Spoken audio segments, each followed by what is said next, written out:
जय माता दी। आइए सुनते हैं ग्यारस माता की यह कथा। एक बार एक राज्य में एक राजा रहा करता था। राजा बहुत ही बुद्धिमान और बलशाली था।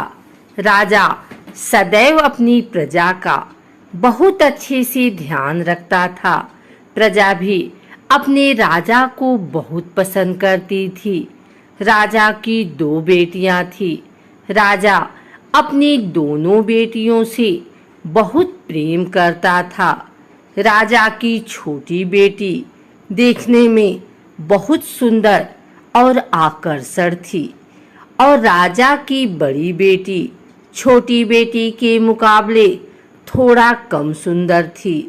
राजा की छोटी बेटी ग्यारस माता की पूजा किया करती थी और सभी लोग राजा की छोटी बेटी से बहुत प्रेम करते थे और बहुत प्रशंसा किया करते थे। राजा भी अपनी छोटी बेटी को बड़ी बेटी से अधिक प्रेम करता था, जिस कारण राजा की बड़ी बेटी को अपनी छोटी बहन से बहुत नफरत होने लगी। राजा की दोनों बेटियां जब बड़ी हो गई तब एक पड़ोस राज्य में रहने वाला राजकुमार राजा की बड़ी बेटी के लिए रिश्ता लेकर आया। लेकिन जैसे ही उस राजकुमार की नजर राजा की छोटी बेटी पर पड़ी तो वह राजकुमार राजा की छोटी बेटी पर आकर्षण हो गया और उससे पहली नजर में प्रेम कर बैठा। उस राजकुमार ने राजा की बड़ी बेटी के साथ विवाह करने से मना कर दिया और उसने राजा से कहा कि मैं आपकी छोटी बेटी से विवाह करना चाहता हूँ। जिसके बाद राजा की बड़ी बेटी यह देखकर अपनी छोटी बहन से बहुत क्रोधित हो गई और राजा की बड़ी बेटी ने अपनी छोटी बहन को अपना सबसे बड़ा दुश्मन मान लिया। राजा की बड़ी बेटी ने अपनी छोटी बहन से बदला लेने का निर्णय लिया, जिसके लिए उसने अपनी छोटी बहन को जान से मारने का प्लान बनाया।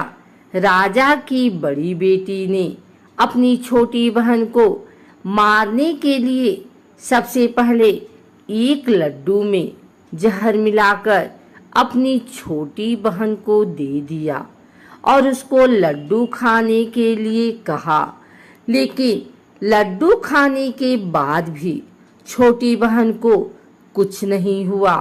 बड़ी बहन यह देखकर बहुत आश्चर्यचकित हो गई, लेकिन बड़ी बहन ने हार नहीं मानी और उसने जब रात में छोटी बहन अपने कमरे में सो रही थी तब एक मटके में सांप रखकर उसे कमरे में छोड़ दिया।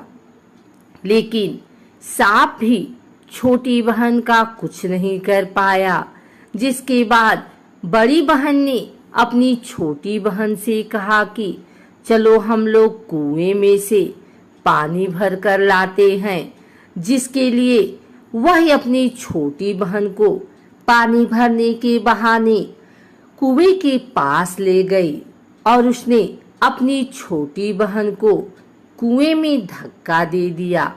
लेकिन छोटी बहन को तब भी कुछ नहीं हुआ, क्योंकि हर बार ग्यारस माता उसकी रक्षा कर रही थी और उधर बड़ी बहन अपने सारे प्रयासों के बाद असफल हो रही थी, जिससे वह बहुत क्रोधित होती जा रही थी।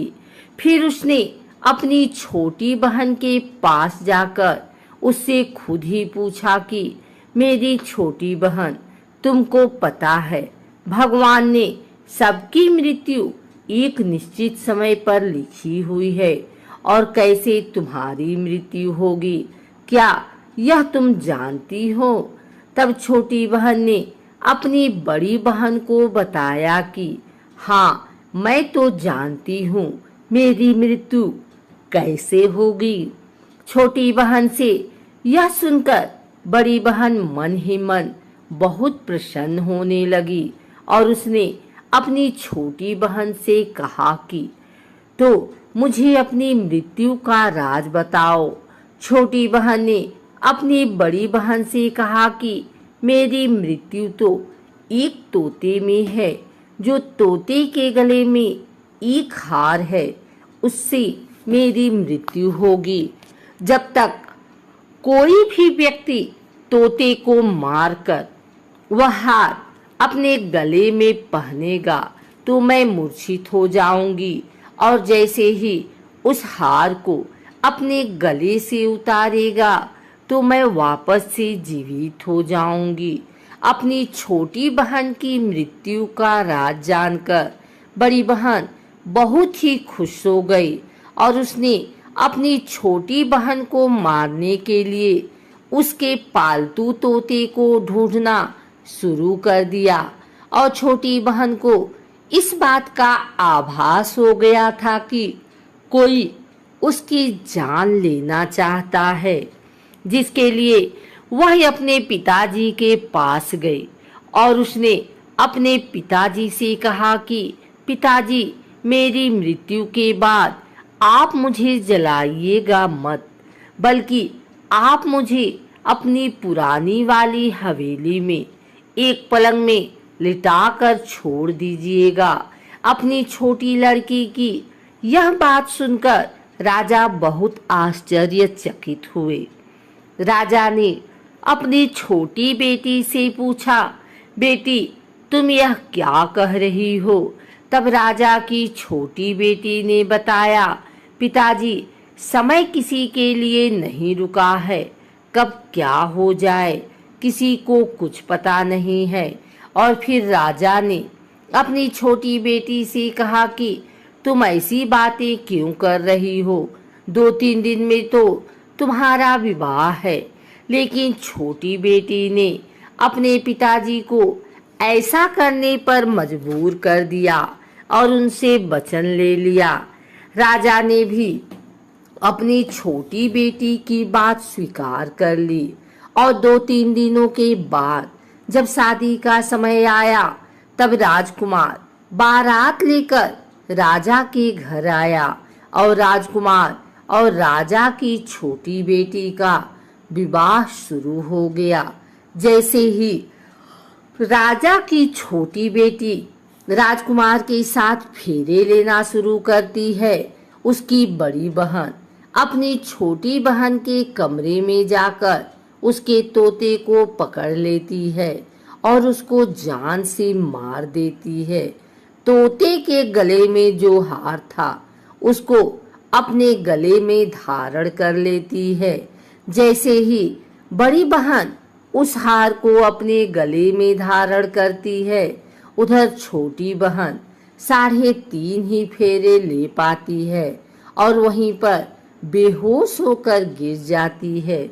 जिसके बाद राजा ने बड़े दर्द हकीमों को बुलाया और अपनी छोटी बेटी का इलाज करने के लिए कहा। राजा की बात सुनकर वैद्य ने छोटी बेटी को जब चेक किया तो राजा को बताया कि आपकी छोटी बेटी ना तो जीवित है और ना ही मरी हुई है। यह मैं ऐसा पहली बार देख रहा हूँ।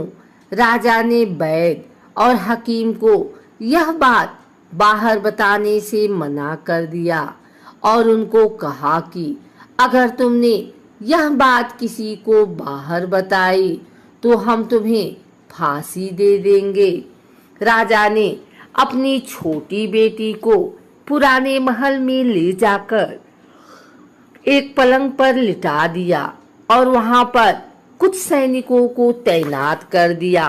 वापस अपने महल पर आ गया। राजा की बड़ी बेटी अपने पिताजी के पास आई और कहने लगी कि पिताजी, अगर यह शादी संपन्न नहीं हुई तो आपकी इज्जत का क्या होगा? आप कहें तो मैं आपकी इज्जत बचाने के लिए राजकुमार से शादी करने के लिए तैयार हूँ।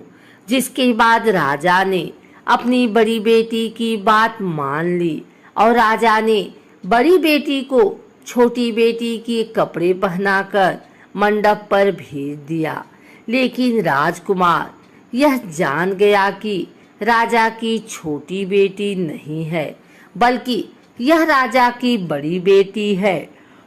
लेकिन जब राजकुमार ने शादी करने से मना किया तो सभी लोगों ने राजकुमार को विवश करके राजा की बड़ी बेटी से बचे हुए फेरों को संपन्न करा दिया और विवाह करवा दिया। जिसके बाद राजकुमार राजा की बड़ी बेटी को अपने महल ले गया। राजकुमार राजा की बड़ी बेटी से ना तो बात करता था, न ही उसको पसंद करता था और ना ही उसके आसपास भटकता था। और राजकुमार ने यह फैसला लिया कि वह अपनी प्रेमिका को ढूंढ कर रहेगा और यह जानकर रहेगा कि उसके साथ हुआ क्या है। एक दिन राजकुमार अपने घोड़े पर सवार होकर राजा के पुराने महल के पास पहुंच गया, जहां पर उसने कुछ सैनिकों को देखा। महल के पास पहुंचकर राजकुमार ने जब महल को ध्यान से देखा तो वह समझ गया कि यह तो हमारे ससुर जी का महल है। तब राजकुमार ने सैनिकों से पूछा, तुम लोग यहाँ क्या कर रहे हो और इस महल के अंदर उस पलंग में कौन लेटा है। जिसके बाद सैनिकों ने बताया कि यहाँ पर राजा की छोटी बेटी लेटी है। यह सुनकर राजकुमार बहुत प्रसन्न हो गया और वह तुरंत अपनी प्रेमिका के पास पहुंच गया और उसकी सेवा करने लगा। जैसे ही रात हुई तो राजा की छोटी बेटी उठकर खड़ी हो गई। राजकुमार यह देखकर बहुत खुश हो गया और उसने अपनी प्रेमिका से पूछा कि तुम यहाँ क्या कर रही हो, तुम मेरे साथ मेरे घर चलो। राजा की छोटी बेटी ने राजकुमार को सारी बातें बता दी कि मेरी जान एक तोते में बसी थी और मैंने यह बात सिर्फ अपनी बड़ी बहन को बताया था और मुझे पता है कि उसने ही मुझे मारने का प्रयास किया है। उसके पास एक हार है जिसको वह सुबह पहन लेती है और रात को उतार देती है। जब तक वह हार को पहन ले रहती है तब तक मैं मूर्छित रहती हूँ और जैसे ही वह हार को उतार देती है तो मैं जीवित हो जाती हूँ। और जब तक मेरी बड़ी बहन के पास वह हार है तब तक मैं ऐसे ही जीवित और मूर्छित होती रहूंगी। अगर मेरी बड़ी बहन के पास जो हार वह मेरे हाथ लग जाए तो मैं हमेशा के लिए जीवित हो जाऊंगी। राजकुमार यह बात सुनकर राजा की छोटी बेटी के पास रहने का निर्णय ले लिया और उसने अपने बचे हुए सारे फेरे उस पलंग में लेटी राजकुमारी की छोटी बेटी के साथ ले लिए और अपना विवाह पूर्ण किया। वहीं पर रहने भी लगा। देखते ही देखते कुछ समय में राजा की छोटी बेटी और राजकुमार की पत्नी पेट से हो गई। एक दिन राजकुमार को किसी काम से बाहर जाना पड़ा। तब छोटी बहन के पेट में बहुत तेज से दर्द होने लगा, जिसके बाद उसने ग्यारस माता का आवाहन किया। जिसके बाद वहां पर ग्यारस माता प्रकट हुई और उन्होंने अपने भक्त के दर्द को दूर किया और एक पुत्र की प्राप्त करवाई। और वहीं पर अचानक से राजकुमार भी आ गया।